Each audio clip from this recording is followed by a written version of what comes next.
સુરતમાં ગણેશોત્સવ સમિતિ દ્વારા આયોજક સંમેલન અને ઇનામ વિતરણ સમારંભ યોજાયો હતો, જેમાં મોટી સંખ્યામાં ગણેશ મંડળો જોડાયા હતા.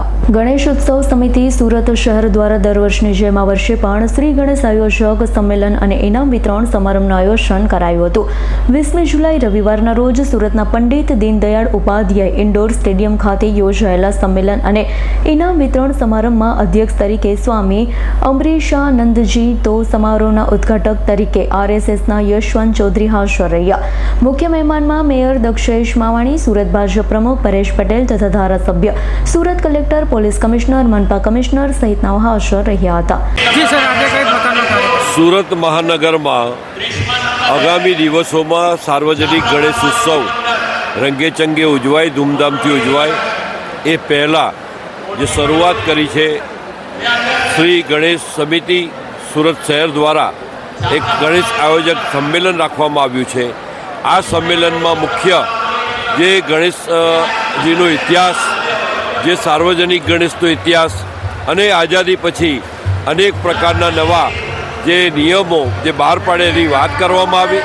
આ વર્ષનો મૂળ થીમ જે આપવામાં આવે છે તેમાં મુખ્યત્વે વ્યસનની સામે યુવાનો એક થઈને જનજાગૃતિ અભિયાન ફેલાવે.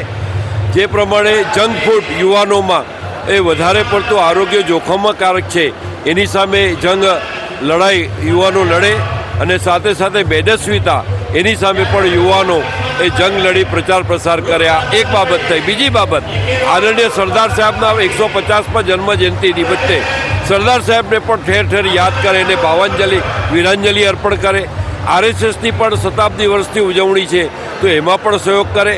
અને ખાસ કરીને જ્યારે આગામી દિવસોમાં હવે આ યુવાનો દેશભક્તિના રંગે રંગાય, જે ધાર્મિક આપણી ભક્તિ છે એ રાષ્ટ્રભક્તિમાં આપણે સૌ સાથે મળીને યુવાનોમાં સંસ્કારનું સિંચન કરીએ, એ જબરદસ્ત સાથે આ સંમેલન હવે સમાપ્તિના આરે છે.